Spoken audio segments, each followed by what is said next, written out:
Welcome to the Three Mouseketeers, the sibling podcast that understands your Disney addiction. I'm Jared. I'm Amanda. And I'm Emily. This week on our episode, we're going to talk to Lynn and Ken from The Sweep Spot.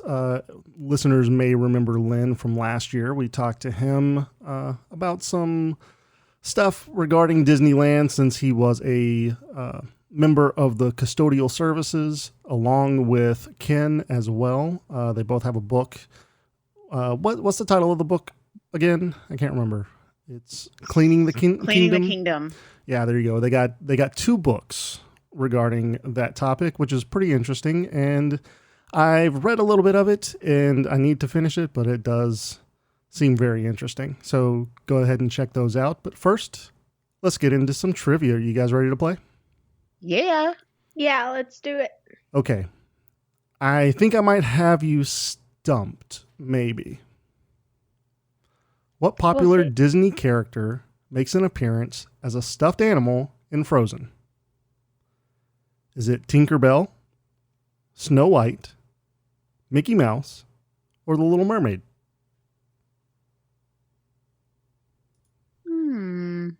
Oh, no. Hey, at least we got multiple choice this time. Yeah. Okay, Okay, so it was Tinkerbell, Snow White, Little Mermaid, and Mickey Mouse. Mickey Mouse. So I would like to say Mickey Mouse because it seems like that should be the answer, but for some reason, I feel like it's Snow White. Really? Because I was thinking Little Mermaid. Okay, Emily, explain your thought process for Snow White. Yeah. No, I said explain your thought process for Snow White. There is no thought process. Yeah. Sorry. I thought you said Emily for Snow White. I think you might have cut out on my end for a second. I don't know. For some reason, I just feel like it's Snow White. I feel like whoever it is, it wasn't like Obvious. the typical, yes, and it wasn't like the typical like way that we see the character maybe. Like it's like a child stuffed doll, or that's not like, it doesn't scream that character. But I'm going with Snow White, and I don't know why. I definitely don't think it was Mickey Mouse because I do think that would stand out. Okay. So I would say no to that one. And you said Little Mermaid, correct? I think it's the Little Mermaid, but I am not very confident in my answer. I would say probably a 33% chance. Okay, well, why don't you explain your thought process? What is the reasoning why you think Little Mermaid? I don't really have necessarily a reason. I definitely don't think it's Mickey Mouse. I don't remember Tinkerbell being in it at all. I think that one would be hard to do a stuffed animal with the wings and everything. So I don't think that's it. I mean, they make Tinkerbell stuffed animals. They like do. Stuffed dolls. Yes, in real life. But I think that would be harder to animate a stuffed animal of Tinkerbell. I don't know. I would disagree with you, but okay. Okay. Well, that was why I would say no to Tinkerbell. Anyway, the other two, Snow White, possibly, but I think Little Mermaid stands out the most just because they were talking about their parents being on boat and things like that. So I thought maybe it had that connection with the water. I don't know. It was just a guess. Both very thought out processes, I guess. But you are both incorrect. It is indeed Mickey Mouse. Really? I It just is. thought that was too Obvious. yes. Yeah, I mean, a lot of times it's going to be Mickey Mouse, right? A lot of movies pay homage to what got them there in the beginning. So, Can you tell me where that scene is? Because I do not remember that at all. yes, Mickey is very tucked away. He's not obvious. but he is in the shop, in Oaken shop. That's Oh. why. See, I was thinking on somebody's bed or Yeah, something me like that. too. I Yeah. was thinking like one of the girls whenever they were little had Yeah. like a stuffed doll. And I was Yep. thinking a princess, like maybe because they're princesses, but no. Yeah, and that's kind of what I thought with Ariel was that, okay, maybe it was because their parents were going on a boat, and so they gave them the Little Mermaid because of that. That was my thinking. I do like that thought process, Amanda, because I have seen where people are talking about the parents' ship going down in the area where the Little Mermaid would be. Right. So I do like that thought process. But you guys are incorrect. It is Mickey Mouse. So I win again this week. Emily, why don't you go ahead and give us a history fact? All right, for today's history, we are going to talk about the Haunted Mansion before it was the Haunted Mansion. So, in the production stage of this ride, it was actually going to be something called the Museum of Weird, or the Museum of the Weird. And it was Walt's idea, and they thought it should be a walkthrough attraction, kind of similar to those like Madame Tussauds. Is that how you say it?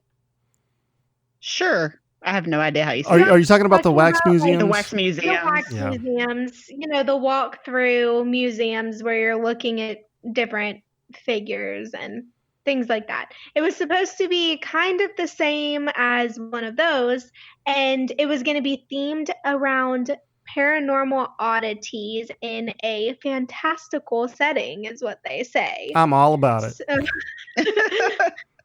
But would you prefer this to the Haunted Mansion that we have now? Because I don't think so. I don't think so. I want them both. Give me both. Okay. No. Well, see, I don't like the walkthrough. I'm really glad they came up with the Doom buggies. I think those are a great addition.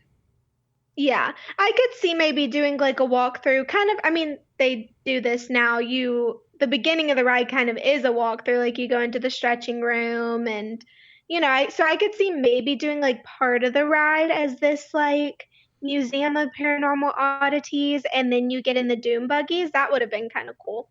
Yeah. But I mean, they kind of didn't do that with Expedition Everest. yeah, a little bit. That is true. It's kind of the queue. Yeah. So they could have like kept this idea that they had and ran with it as far as that goes. But I wanted to talk about, there were two Imagineers that were working on it. Their names are Raleigh Crump and Yale Gracie. And apparently they had some really weird ideas, and they wanted things to be included like a melting candle man who would melt in front of guests, a mistress a mistress of all evil who would fly over top guests. I'm about it. And she would be on fire. Even better. Okay. Yeah. That's scary. There would be chairs with faces that would speak to guests. I'm about it. Oh, I think they have those at the boardwalk. An aquarium filled with skeleton fish that would transform into living fish and back. They would have man-eating plants, taxidermy creatures, and then they actually have a few things that they did take into the Haunted Mansion, or like kind of similar things. They wanted a skeletal player who would fade in and out while playing an organ, and they have the they have the ghosts that are like playing the piano and things like that. So, and then they wanted a crystal ball with like a character in it, and we got that as well. Yoda. Exactly. So they did take some of the ideas from the Museum of the Weird and put it into the Haunted Mansion, but I thought it was kind of interesting that there was a whole different route that they were going to take with it before they changed their mind and ultimately gave us what we have now. That is really cool, because I've actually heard about the walk-through Haunted Mansion type attraction, but I haven't heard of the Museum of the Weird. I mean, that makes it a whole different spin on it. Yeah. I still want to see it. Disney, make it happen. I mean, honestly, if they decided to tack on another attraction, I'd take it. Now, when we say this witch that's on fire, is she like really on fire, or is this like, I assume probably not. That's what I'm thinking. I mean, that seems like a dangerous attraction right there. Yeah.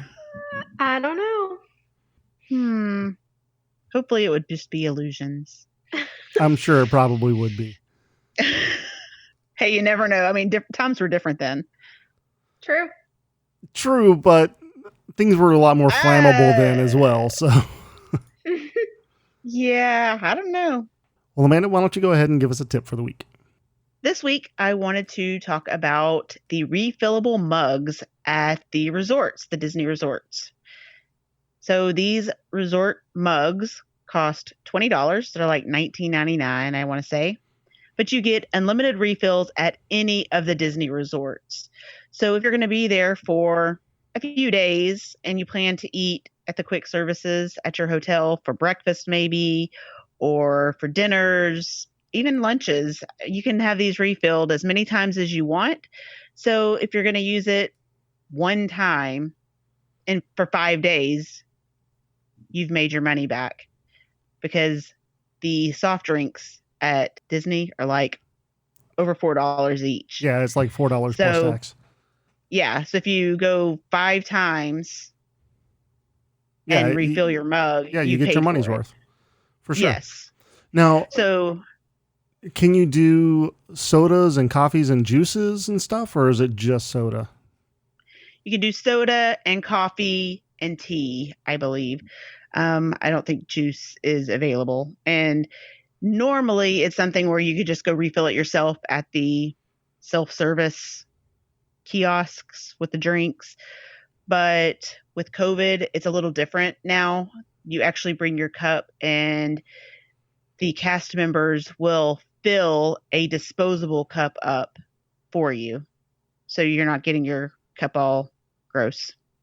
Okay. And they don't have to touch it, just to make sure they're not swapping germs too much. Right. Which makes sense. Yeah. Well, very cool. I know that I have gotten one of these mugs on one of our previous trips before COVID. It was last December. So, no, I'm sorry. It wasn't the last trip. It was the trip before that. I can't remember when we went.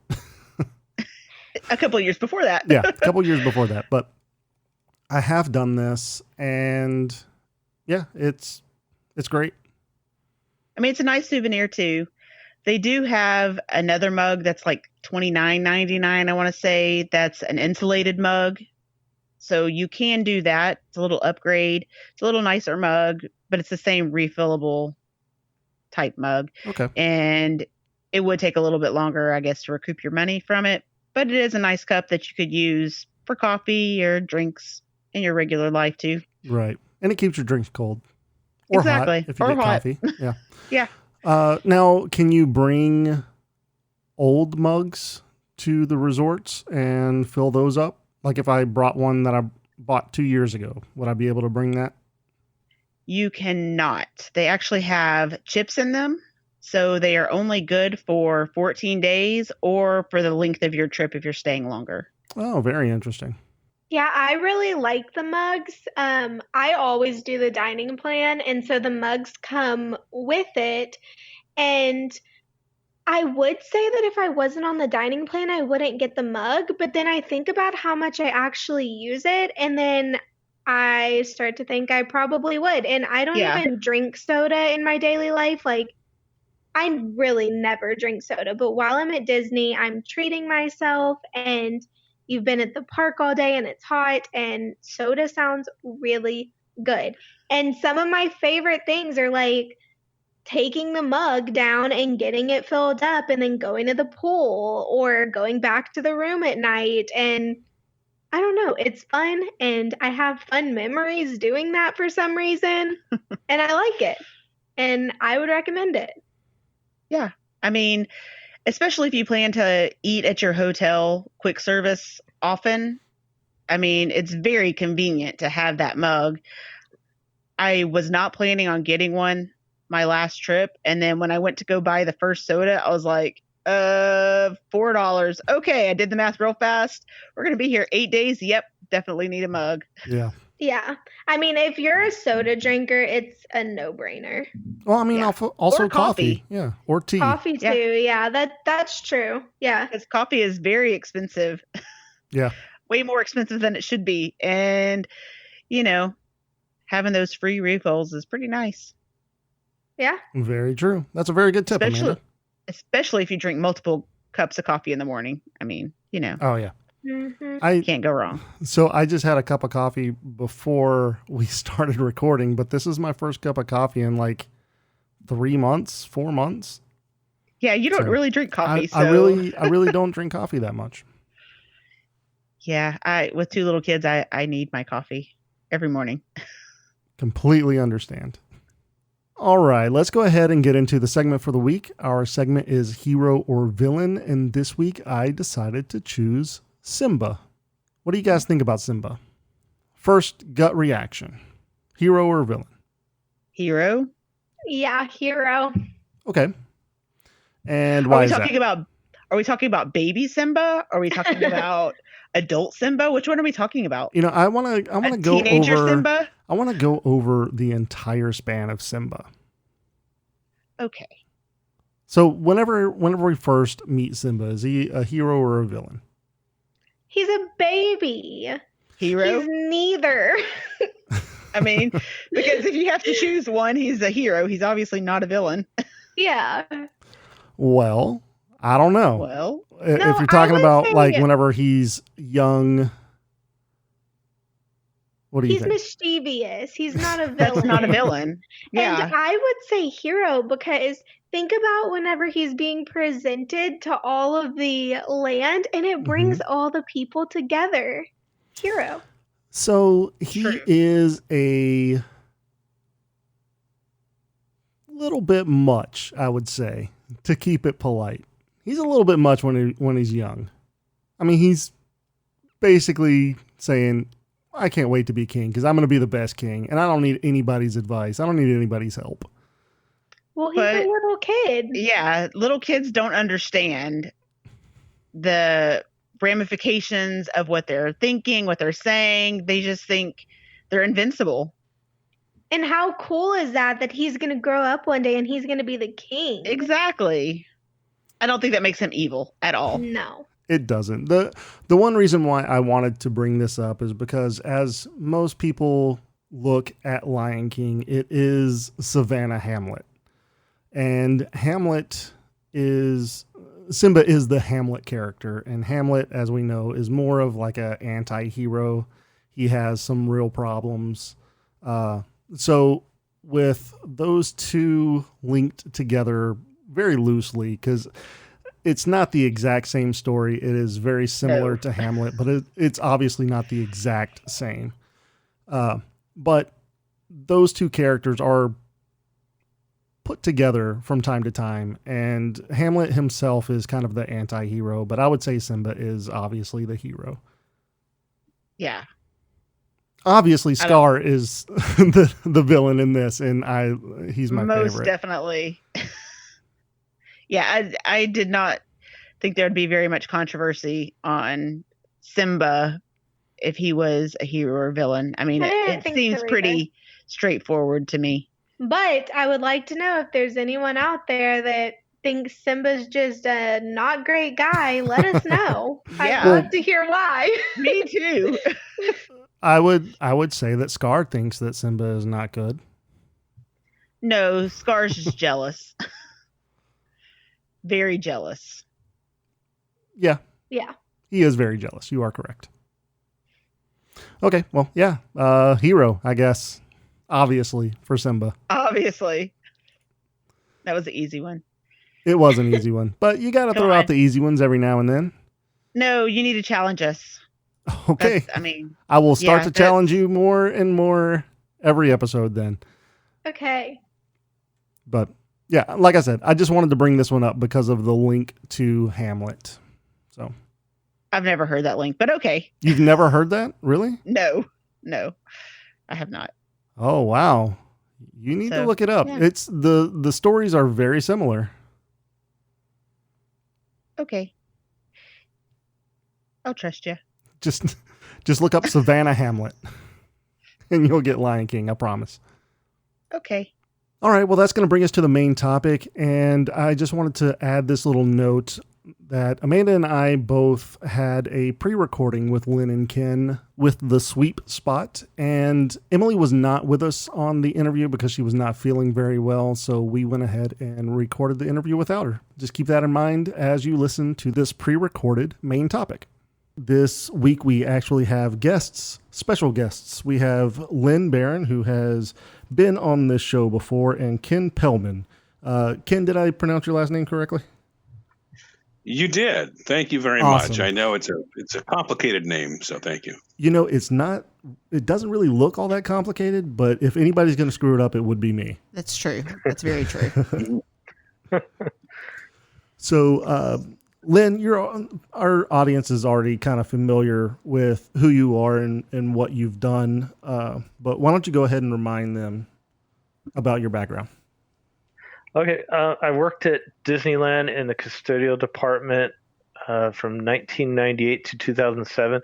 And just before that, not just before that, but 91 to 93, I was in foods and I worked at the Plaza Inn restaurant. Okay, and Ken, what is your background? Because our audience is not as familiar with you as they are with Lynn. Well, I am born and raised in Southern California and got bitten by the Disneyland bug kind of early on and was an annual pass holder for about 5 years from 1985 to 1990. Hired in, worked there for 15 years and 2 days, went back to being an annual pass holder. And I actually went to school to study theme park design, but I didn't end up doing that. Thank goodness, because I think I need a little bit more stability in my employment. Yeah, it seems like that is a problem as of right now. Right. So. Mm-hmm. So I do co-host the podcast with Lynn, and we are co-authors and buddies, and and all that sort of stuff. And I'm also his sobriety sponsor. But no, wait, I'm sorry, no, just kidding about that. Well, why don't you guys go ahead and talk about the book a little bit again, and just reintroduce that. Go ahead, Ken. Well, we actually have 2 books out. The first one is Cleaning the Kingdom, Insider Tales of Keeping Walt's Dream Spotless. And the second one is also Cleaning the Kingdom, but the subtitle is Night, Day, Past and Present. And, what we did was we realized that everybody talks about how clean Disneyland is, but nobody had ever written a book as to how and why. So we set about doing that. We wrote mostly about our experiences in the first book, because, of course, like I said, I was there for 15 years and 2 days. Lynn was also there for much of that time, plus he was there 2 years after me. We saw a lot of changes. So we talk about how we did what we did and all the wacky adventures we had along the way. And then the follow-up book is a lot of other people's stories and also catching up on what had changed since we left. And back when they used to actually cram 80,000 people in a day into Disneyland, and now you would never do that. Well, they were open too. Yeah, That's true. fair. They were, yes, like I like to tweet out that we remember Disneyland, and if you want to remember it too, you can read our books. So yeah. Okay, well, where can everybody find those 2 books? Well, they're on Amazon, of course. They can also go to thesweepspot.com if they want to try for autographed copies. If Amazon is back to printing paperbacks, you can get them that way. Also, Kindle. The first book is in audiobook. We're working on getting the second book into audiobook. Okay, and So is that on go Audible? ahead. Yeah, Audible. Okay. So very accessible then at this point. Oh, yeah. We're coming up with the cave painting version pretty soon. And the hieroglyphics after that. It's soon to be an off-Broadway musical. So, Oh, I'm very interested in that. Me too. So am I. Okay, well, I think that obviously you guys have a broad history with Disneyland as the park, whether it be growing up, going to the park, or working there. We wanted to talk about, being October and being the spooktacular month that it is. We kind of wanted to talk about some ghost stories again and just some horror stories in general. Do you guys, Lynn, I know that you shared one with us about the Victorian ladies last time you were on the show. Do you have any other stories? Oh yeah, I wasn't sure. I couldn't remember if I told that or not then. So I'm glad you said that. Um, I I don't have any. Well, I have one, but I don't know if it's really like. I mean, I guess I was spooked about it, but I don't know if it was anything to really worry about. It counts. But yeah, I was in Toontown closing that night, and the Roger Rabbit's cartoon spin, the queue line it's kind of longer, and everything was shut off. The music, all the effects, everything was just quiet. And I went through there to make a final sweep, make sure it was good, and I stopped because I heard these footsteps like running, but you could tell it wasn't an adult. It was like a kid, because you could just tell the way their rhythm of running is. And so I stopped again, and then I heard a little laugh, and I went, "What the heck is that?" And then I kept hearing the running again, and then I said, "Hello, anyone in here?" And then I didn't hear it anymore, and so I kind of got weirded out, and I started to walk out really fast, and then I heard it again. I stopped, and then I said, "All right, the queue's good enough. I'm out of here." So I left. So I don't know, but I did hear, and that was after I think there was a kid. Ken was there, I think, during that time. I think there was a kid injured on that ride, and I think it was after that happened, I believe. Yeah, there was a kid severely injured on there. Yeah, I don't think he died at the scene though. Yeah, no, I don't think he died. I mean, unless it's been right? right, yeah. So so I don't think that was connected. But I mean, who knows what it was? But that was what happened. Wow, that's one I haven't heard of before. Yeah, it's I'd heard that someone else had told me that too, but I can't remember if they told me it after, like if I was telling someone else the story, and then they said, "Oh yeah, I heard," but I did hear someone said that they had seen a little kid in a red baseball hat like running through the line at night, but I didn't witness that part, but I heard steps. So That's interesting. Yeah. Did you guys ever talk to anybody who worked in surveillance and maybe they had some stories or anything that they had like weird appearances on video or anything like that? No, I haven't. No, but I'd be interested to talk to like security or something. I'm sure they've had some stories to tell. I can imagine. Well, you had that one with the ghost that was walking the grounds, right? That people say is either Walt or Roy, one of the two brothers. I've seen that one, and I've also seen the Victorian ladies, I believe, in a video. Oh, interesting. Really? I don't think I've seen that one. I did see the one you were talking about. Was it the one, the Haunted Mansion? There's like there's a guy, it looks like he's carrying a broom or something, like a push broom. Oh, I haven't seen that one, but I did read something that the Haunted Mansion is actually haunted, so. Right, yeah, I've heard several stories about a kid at the exit, a guy in like a tuxedo or a suit that shows up at the exit, like not the exit, like before you go up the exit ramp, right at the unload area. Well, we did have author Jim Corcus on our show recently, and he was going over some of them, and he did mention a kid crying. I don't know if he said kid, but he said somebody crying at the Haunted Mansion exit. Yeah. And what I thought was, our custodial supply closet is right around the corner from there, and it was probably just a sweeper who realized that they had to sweep lines that day. I mean, look, you can't toss any kind of thought out. Yeah. There's no doubt that a place like Disneyland, that there might be, I mean, if that sort of thing is real, and I don't know, I'm still up in the air about if all that if ghosts are real or not. But I would think that if they were, that would definitely be a place, because so many memories happen there, happy, bad, just so many different emotions and things happen at that place and have happened over all the years, that you would think that would be attracted to how the ghosts would work there. I don't know. That makes sense. There have been fatal accidents there. Yeah. There have been, not even accidents. There's been cast members and guests, yes, who have just had natural causes. There's also people who have, scattered ashes there, even though they're not supposed to. Right. And like Lynn said, I mean, you don't. I mean, the common thing is ghosts would be the spirit of the departed, but there's other possibilities for some sort of phenomenon that wouldn't be somebody who's departed. I mean, it just could be a weird quirk in the way, the way the universe is put together.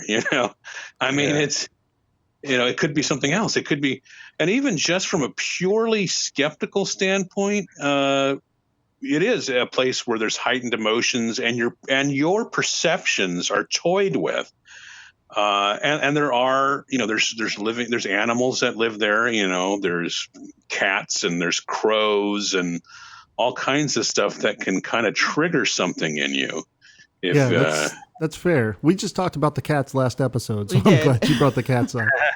Yeah. Meow, meow. Yes. I think that one thing is all the artifacts that were brought in for Disneyland as well. I mean, you hear stories about like authentic artifacts being brought in because they want it to be as real as possible. So, in theory, I guess it's supposed to be some energies are attached to certain artifacts, and maybe that could be causing something. True. Yeah. Well, also the original skeletons in Pirates of the Caribbean, there was mention before about how there might have been actual medical skeletons used, because at the time you didn't have, it wasn't like there was a prop shop that had realistic looking skeletons to pick up. But if you went to, say a university's medical thing and they're done with their, science use of body parts, you've got real skulls and things like that. And that way they don't have to be fabricated. So there was talk about real skeletons being inside Pirates of the Caribbean. Right. And there is that one rumor that majority of those were taken away, but there is that one at the end of the ride that still remains. Right. Right. And I mean, I think that just gives it like this eerie feeling. I don't know if it's legitimate or not, but it's fun to think about. It's fun to talk about. Exactly. Well, consider what the land used to be. I mean, before Disneyland, Disneyland, there's plenty of stuff that can contribute to all this. And then you consider what it used to be. It used to be farmland. And what happened there, there were homes and farms and whatnot. And then before that, you had indigenous peoples, probably living there or, using the area. So there's all kinds of stuff that goes back. There's hundreds or thousands of years of history there. That's very true. Right. I'm glad you brought that up. So I guess, Ken, do you have any other stories that you would like to share? I've got, nothing was like I saw an apparition or heard something, but just when I worked there for openings or closings, I would be there for hours with the park closed. And typically there's always somebody doing some work there, but at the right times you could be walking around and, you're not seeing any other person around and you're surrounded by all of this stuff. You're like, I'm right here where Walt Disney used to walk, or, this particular attraction has been here all these years and now I'm here by myself and it's kind of eerie.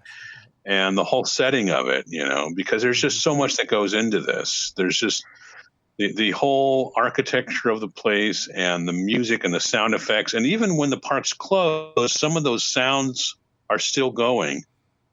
Just the way the systems work, it just, they just leave them on all the time. Right. Yeah. Well, since you brought up Walt, there's a couple of instances where people think that Walt is still there.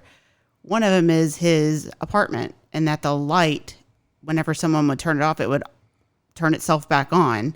Did y'all ever experience that?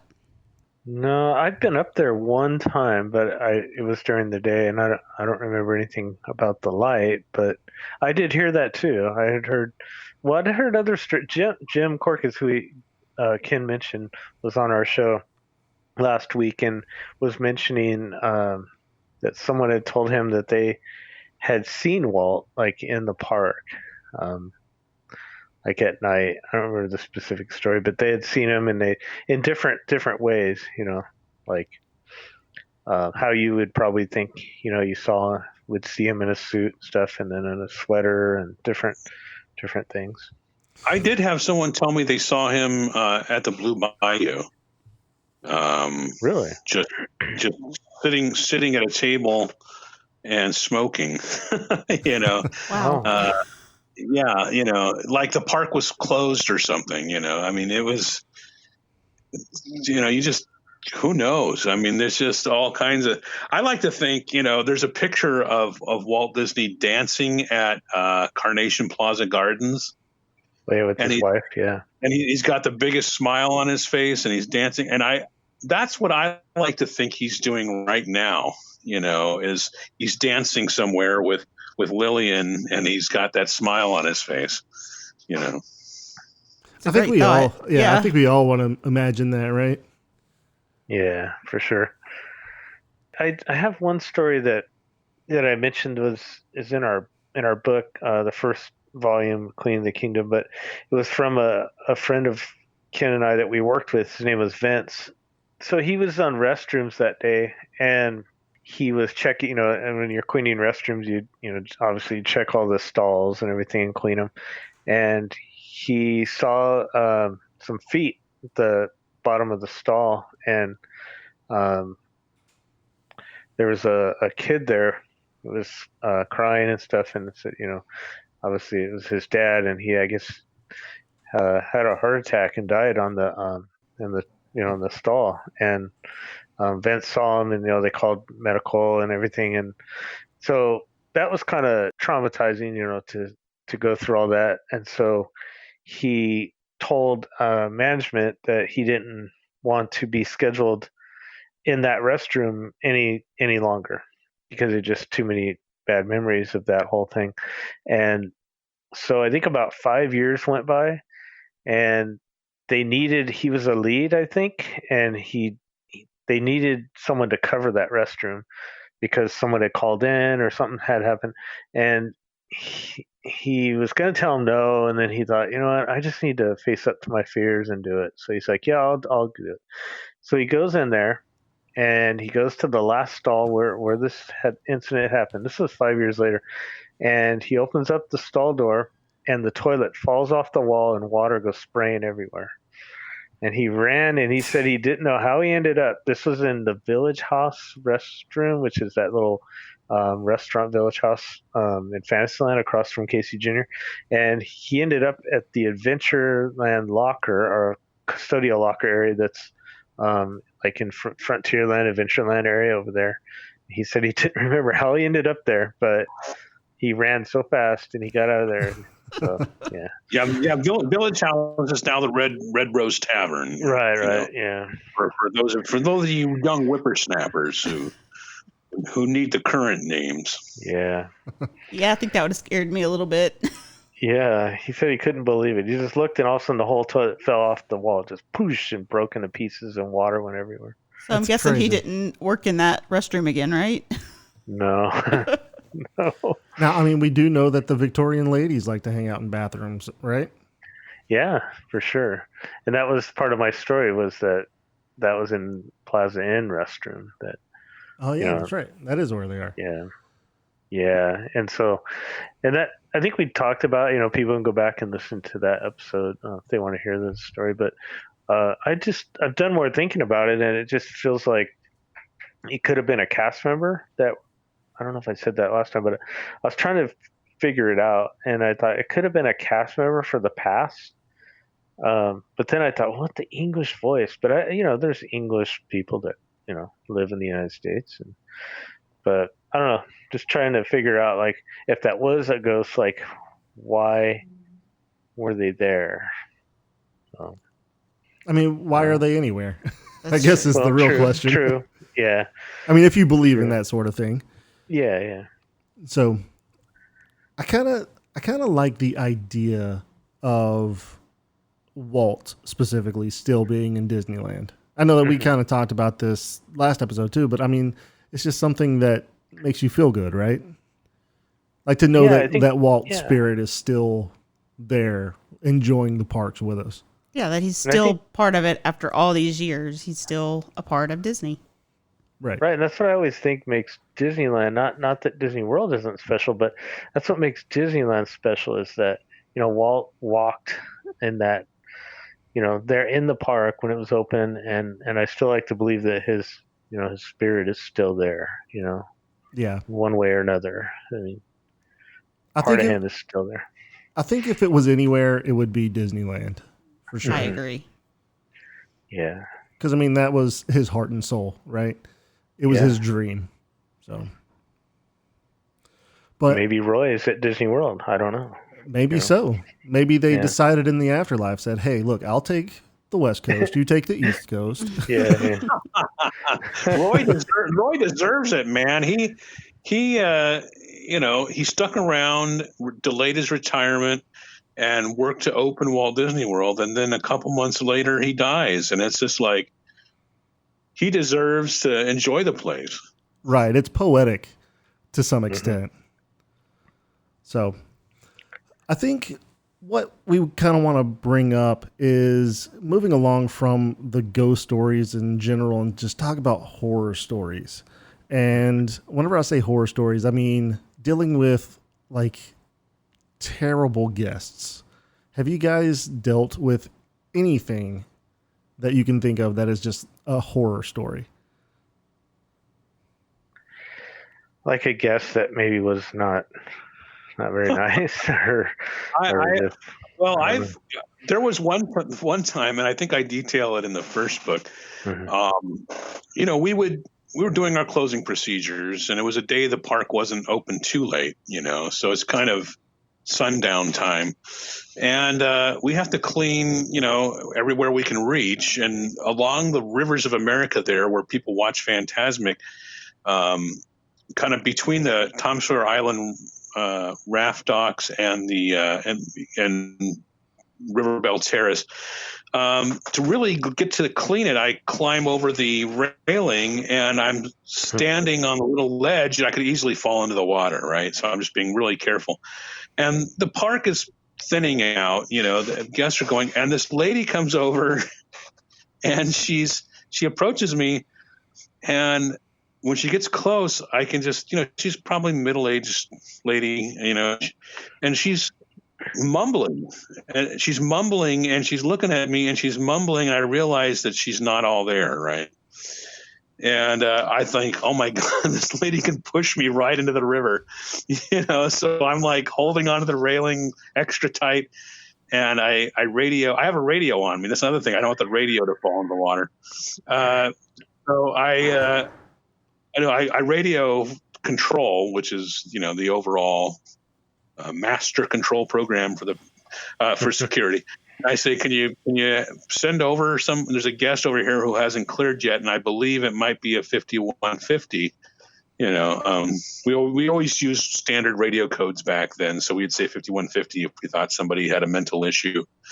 And fortunately, it was one of the nicer female security officers who came over and started talking with her, but distracted her enough that I could get away, because I was like, oh, she's gonna push me right into the water, I really thought that's where the story was going, was that you were going right into the water.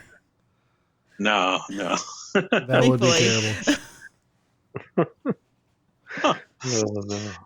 But there are, I mean, for the most part, people are there to have a good time. But yeah, you do get into situations where somebody is so frustrated or they're having some sort of problem, and it's like, oh my gosh, what's the being in our line of work there. I mean, we could tell you horror stories about. we call them Chapter 5 stories because they're contained in Chapter 5 of our first book, so that people don't get grossed out reading the rest of the book. But bodily functions. Those are horror stories. Yeah, I can imagine. Those would be horrible. Yeah. Yes. Yeah, so that can be an issue. I mean, I've had situations. You know how frantic a parent can get with a lost child. Oh yeah, and, most definitely. And there was one guy I still remember to this day who was literally. I got the impression he was maybe from the Middle East, based on his accent and everything. But he was running. He was literally running through Frontierland, back and forth looking for his child. And what I try to tell anxious parents is that, hey, calm down. We've got because telling someone to calm down always works, right? Exactly. So I say, calm down. Half the children that get lost are found, and half of them that are found are still alive. So no, I would never say that. But no, but I said, look, we haven't lost anybody yet. There was an older kid who did leave the park and got on some different buses and was missing overnight, but that's like the closest they've come to missing. But there's no reasoning with somebody who's in that state. He was panicking. He was running up and down Frontierland yelling. And there's really just nothing you can do about it. Or you just got to stay out of his way and 90% of the time when a kid gets lost, you're reunited right away. We wouldn't even be able to get to lost children with them. Which right. We'd start walking towards lost children, and their parent would catch up with us. Which reminds me of, if you want to talk about scary and horror and all that stuff. So I did have one lost kid who was very reluctant to go to lost children, and I'm kind of come on, let's go, and and he's already really, really apprehensive, right? So we're approaching the door, the finish line. I'm almost done with this kid. I don't have to worry. I can hand him off to the lost children. And the door for lost children swings open. A kid comes running out, like screaming his head off, like there's a monster in there, No.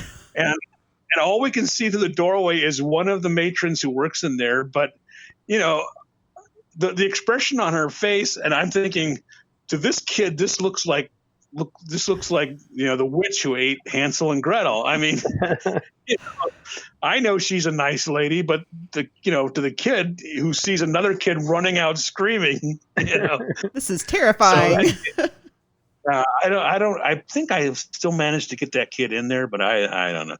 It's just you think about it from a kid's perspective. Okay, kids don't. A lot of adults don't know how the world really works, but kids definitely don't. So now you got them there, and there's just tens of thousands of people, and think about getting lost, or think about going on a haunted mansion. Is this really, is this all make believe, or is this somewhat real? It's got to be more for the kids than even for the adults. Yeah, for sure. So my question is, so the kid running out of the lost children's location, was he wearing a red hat? No, I don't remember. I never had a problem. I knew about, I knew that there had been people who had died on the People Mover. I knew that, I knew about Deborah Gale Stone with the America Sings building. And, there was someone who died on the monorail track. I never had a problem writing any of that stuff and thinking, oh, somebody died here. It never bothered me, Oh, you know what? I actually have a story that's very recent. And I didn't even ask this person. Okay, there's a guy that Ken and I both worked with. Ken knows who he is. His name was Otto, and he had just listened to, I don't know which podcast. He listened to an episode somewhere. It might have been yours, where I told my story about the ghost, and he didn't know about that. And so he sent me this email just the other day, actually. And he was telling me that, because this is just something that probably a lot of custodians know, is that, where it was called the ranch, the Big Thunder Ranch that was behind Big Thunder, where they had the Big Thunder barbecue food. If you guys remember that, I know Ken does. Well, it's now one of the entrances of Star Wars Land. Right. Star Wars edges there, yeah. Okay. Well, there's a barn there. It looked like an old barn, and it housed the kitchen and some restrooms that we would clean. And it was kind of creepy because at night that area wouldn't be open really late, and a lot of times it was closed, depending on the time of year, or even later when it closed down and wasn't a restaurant anymore. It still had the restrooms there because they would do special events in that. We call it the Hunchback Theater, that was right next to it, and so we'd have to go check those restrooms. It was kind of creepy because the lights are real dim in there, and it's all wood because it looks like a barn inside. And just, I didn't witness anything except just feeling really weirded out in there. But Otto was telling me that he had some moments there in that restroom before, hearing some voices and things in there, and they tore that down for Galaxy's Edge. And he said he thinks about where the barn was now is Galaxy's Edge, but there's like a back area that's kind of right near there. And he was back there just the other day because currently, I know Disneyland's closed, but they still have cast members there that are doing cleaning and stuff. And he was there working, and he saw someone running by, like ran right past him, and it was kind of at night, and he looked past and he thought, what the heck is that? And he didn't have a costume on or anything. It wasn't a cast member. And then he stopped and he went, wait a minute. And he looked around his surroundings, and he said, this is exactly where that barn would have been. And he said he remembered hearing somebody running when he was over there in that ranch area late at night. He heard someone just just running really fast through that area. So I don't know, that's just kind of what he told me through an email, but I thought that was kind of interesting. I mean, even with the barn being gone, that you still have these stories of that area. As far as other horror stories, Ken was telling a story about the woman that he had to call security, but I had someone yelling at me because it was so crowded. We couldn't move. It was just so crowded that you could hardly, we had these nights like New Year's Eve and sometimes around Christmas, it would just be super packed where you could barely walk. And I just had a lady screaming at me because it was so crowded. You need to tell your manager, I'm like, all right. I said, well, you can go to City Hall. I said, and talk to them. They might be able to help you. But she's like, I want money back. I want my money back. And, I think a lot of times people just want someone to yell at. Like, she probably didn't even go to City Hall or do anything, but she probably made her feel better that someone listened to her, A lot of times that's what we were told to do, is just listen to them, and obviously try to help them. But a lot of times what they just wanted was someone to listen to them. Right. And yeah. I'm really glad that you brought up like the Christmas time and stuff like that, because I really wanted to talk about the parks whenever it comes down to like holidays. How difficult are those times for custodial and just for cast members in general? It's kind of a weird feeling because I love, working there at Christmas, the atmosphere, the music, just everything was just so different. Just something in the air just was nice.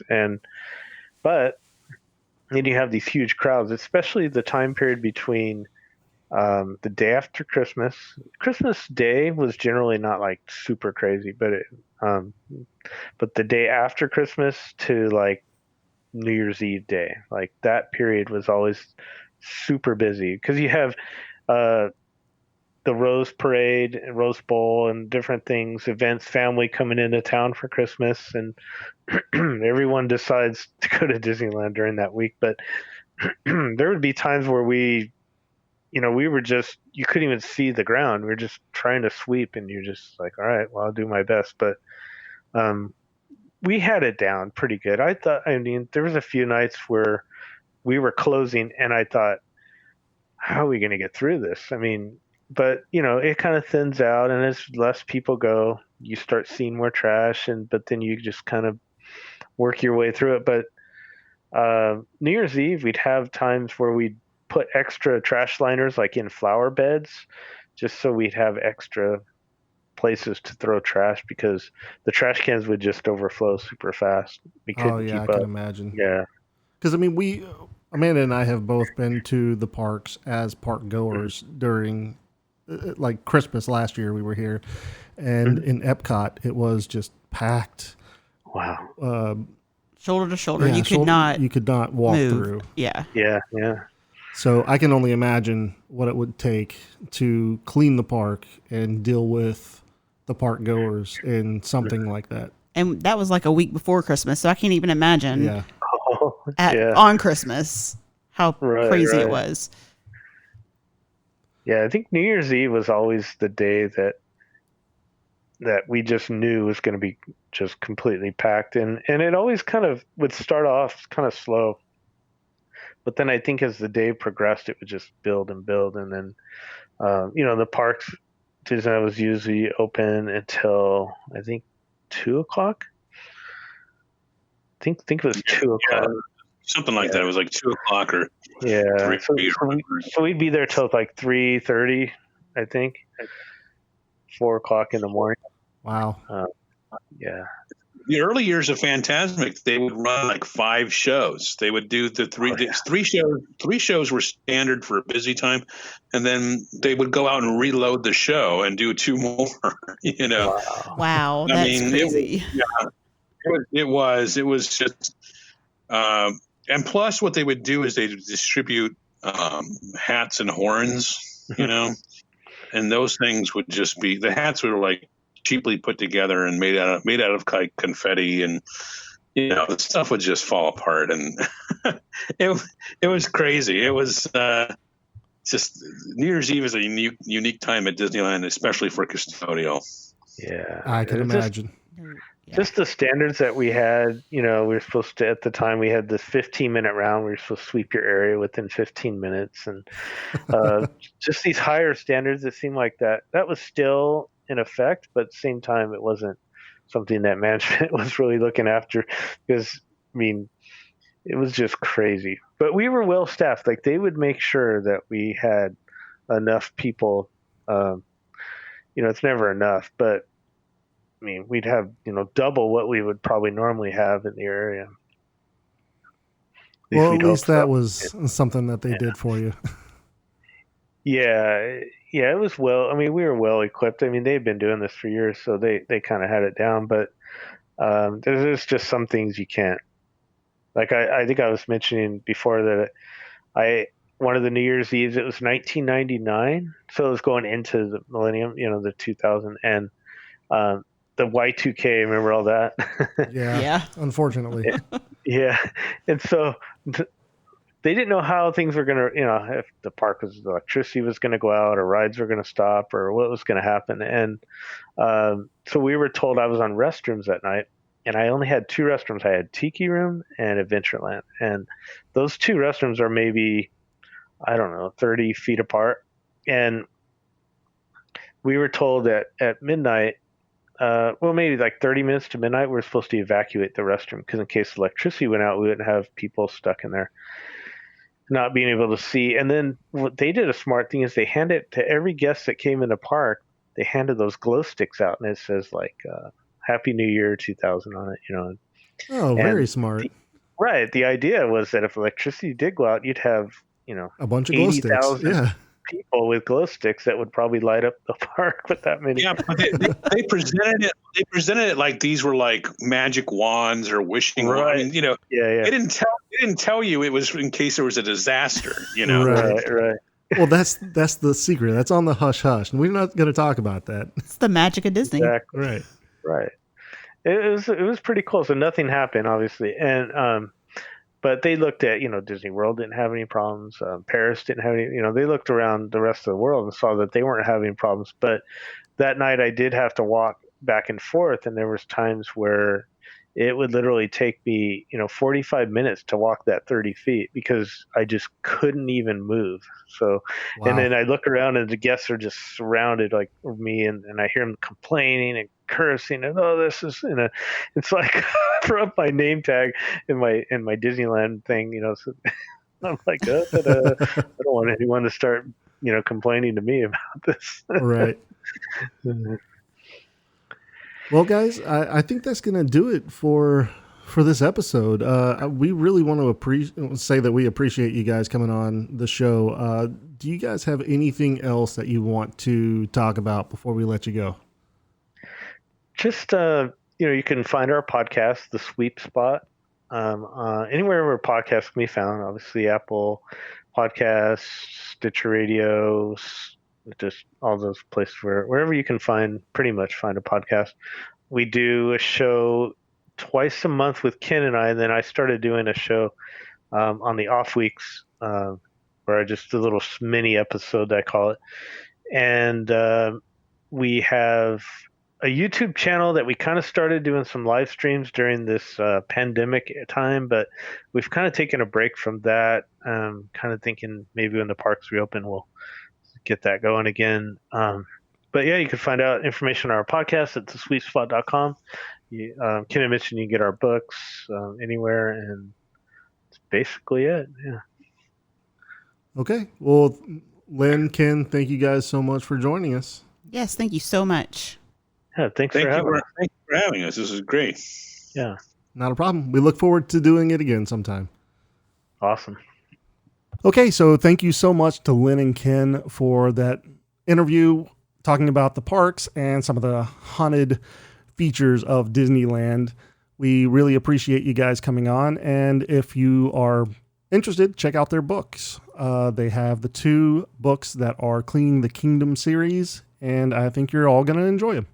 So we want to go ahead and promote our YouTube. Once again, you can find our YouTube channel at bit.ly/T3M YouTube. That's T3M YouTube, all lowercase.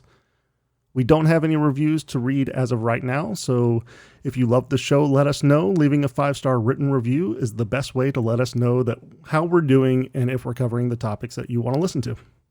If you're looking to take a fabulous vacation to Walt Disney World or anywhere else around the world, contact me and I can plan as little or as much of your vacation as you'd like. You can find all of my contact information in the show notes or reach me on Facebook at Amanda.hollis, Capture the Magic Vacations. Join us for our next episode releasing Thursday, the 29th of October, where we will be talking about Mystic Manor in Hong Kong Disney. I'm really excited about this one. Be sure you're subscribed to the show so that you're updated when a new episode comes out every other Thursday.